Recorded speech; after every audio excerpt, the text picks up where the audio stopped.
একটা সাধারণ আলু আর তার সাথে কাজু কিশমিশ পনিরের অসাধারণ মেলবন্ধন, সাথে রয়েছে ঘিয়ের গন্ধে ভরা স্টাফড আলুর দম রেসিপি আজ আপনাদের জন্য আমি নিয়ে চলে এসেছি। তো নমস্কার বন্ধুরা, কেমন আছেন সবাই? আজকের নতুন একটি ভিডিওতে আপনাদের সবাইকে স্বাগত জানাই। আমার যে সমস্ত বন্ধু যে প্রান্ত থেকে দেখছেন, বড়দের জানাই প্রণাম, ছোটদের অনেক অনেক ভালোবাসা শুভেচ্ছা জানিয়ে আজকের ভিডিওটি আমি মহারাষ্ট্র থেকে আপনাদের জন্য নিয়ে চলে এসেছি।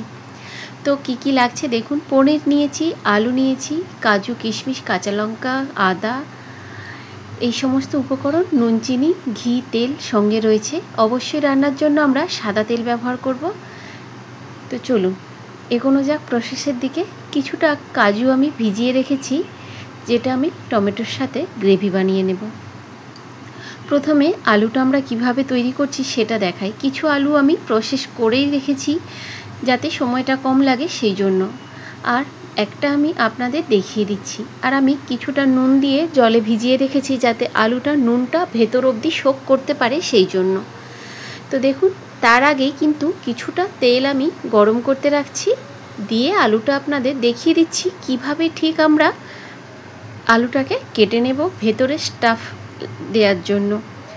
এইভাবে একটা, এখনকার সবাই বাড়িতেই প্রায় এই রকম একটা আলু ছিলার থাকেই।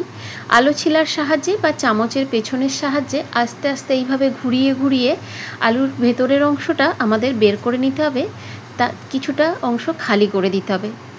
তারপরে আলুর ভেতরে আমরা তবেই স্টাফটা ভরতে পারবো, যে পুরটা আমরা তৈরি করে নেব সেটাই ওর মধ্যে যাবে।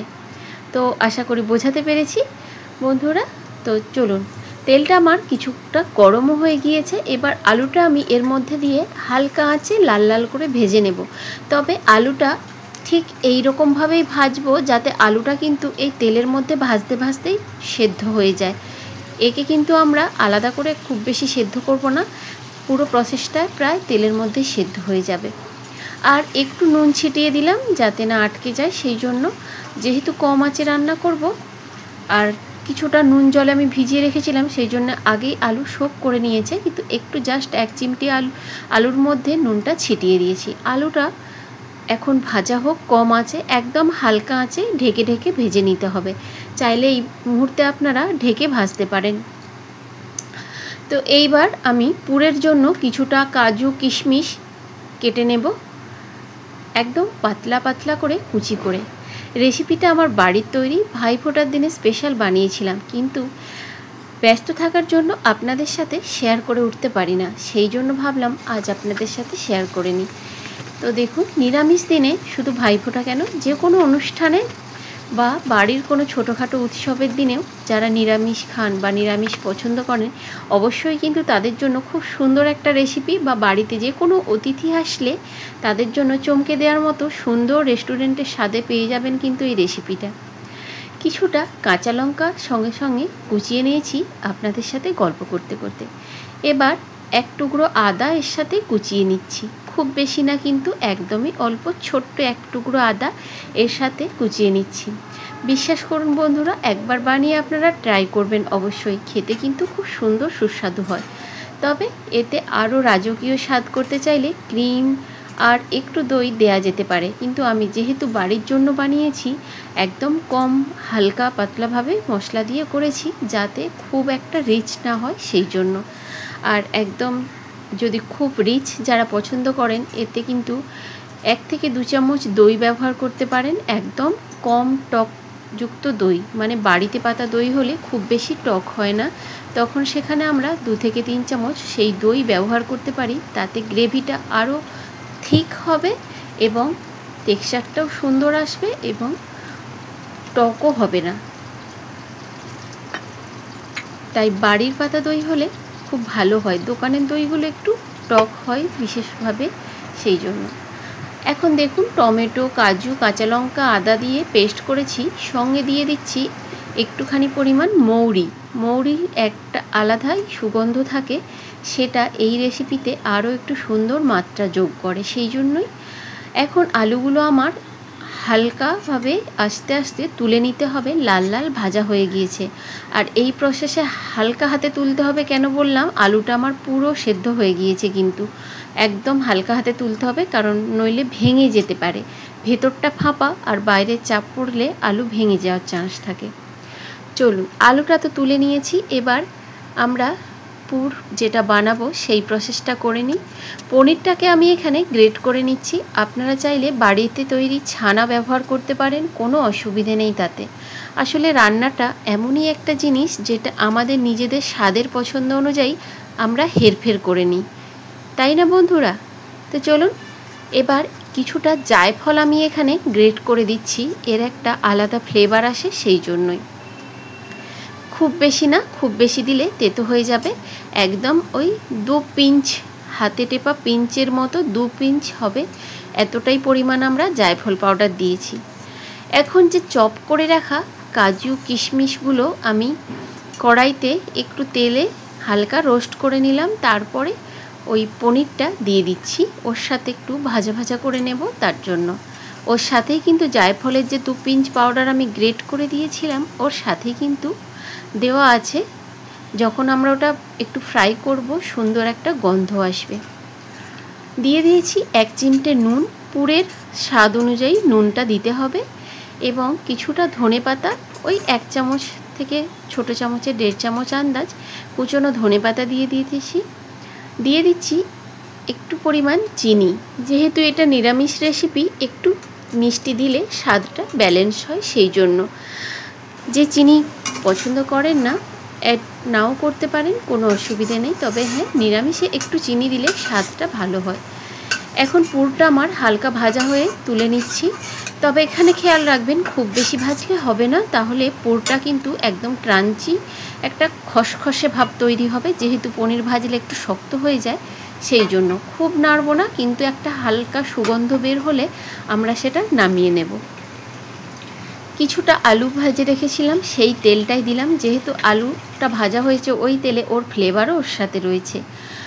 2 চামচ আন্দাজ তেল, তাতে ঘি দিয়েছি 1 চামচ, আর দিয়ে দিয়েছি 1 টুকরো দালচিনি, তেজপাতা কয়েকটা, ছোট এলাচ এবং কয়েকটা গোলমরিচ এবং 2-3টে দালচিনি গোটা দিয়েছি। আমি কিন্তু এখানে আর কোনো পাউডার গরম মশলা ব্যবহার করছি না, চাইলে ব্যবহার করা যেতে পারে। এই যে সমস্ত মশলাগুলো দিয়েছি, এগুলোকেই হালকা রোস্ট করে গুঁড়িয়ে দেওয়া যেতে পারে, কিন্তু আমি এখানে দিচ্ছি না। বললাম না, যেহেতু বাড়ির তৈরি, স্বাদে গন্ধে সুন্দর হবে, কিন্তু খুব যে একদম রিচ করব তা কিন্তু না বন্ধুরা। আপনাদের ভাইফোঁটার উৎসব কেমন হয়েছে সেটা কিন্তু আমাকে অবশ্যই কমেন্টে শেয়ার করতে পারেন বন্ধুরা। তো চলুন, এখন মশলাটা যে পেস্ট করে রেখেছিলাম ওর সাথে দিয়ে একটু কষিয়ে নিয়েছি। এখন দিয়ে দিলাম জিরে গুঁড়ো, একটু ধনে গুঁড়ো দিয়েছি 1/2 চামচের মতো, এবং দিয়ে দেব কাশ্মীরি লঙ্কার গুঁড়ো। আমি এখানে কোনো হলুদ ব্যবহার করছি না, জাস্ট কাশ্মীরি লঙ্কার গুঁড়োর কালারটাই কিন্তু আমার চাই, আর কিন্তু হলুদের কালারটা আমি এখানে দিচ্ছি না। আর দিয়ে দিচ্ছি কিছুটা 1 থেকে 2 চামচ আন্দাজ গ্রেট করা পনির যে রেখেছিলাম, ওর কিছুটা আমি বাঁচিয়ে রেখেছিলাম, সেটাই ওর সাথে দিয়ে কষিয়ে নিয়েছি।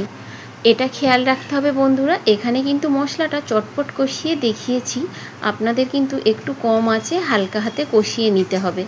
আর যেই অবস্থায় আমার তেল ছেড়ে এসেছে, দিয়েছি আমি কসুরি মেথি 1 চুটকি, খুব বেশি না, একদম অল্প পরিমাণে কসুরি মেথি দিয়েছি। আর এবারে দিয়ে দিলাম একটু জল, গ্রেভিটা ফুটে ওঠার জন্য একটুখানি জল দিয়েছি। আপনারা যেই রকম পরিমাণ গ্রেভি রাখতে চান সেই রকম পরিমাণ জল অ্যাড করবেন, খুব বেশি না। দিয়ে দিচ্ছি ফ্রোজেন মটর, কিছুটা কড়াইশুঁটি ফ্রোজেন আমি এনেছিলাম, সেটাই ওর মধ্যে 1 মুঠো দিয়ে দিচ্ছি।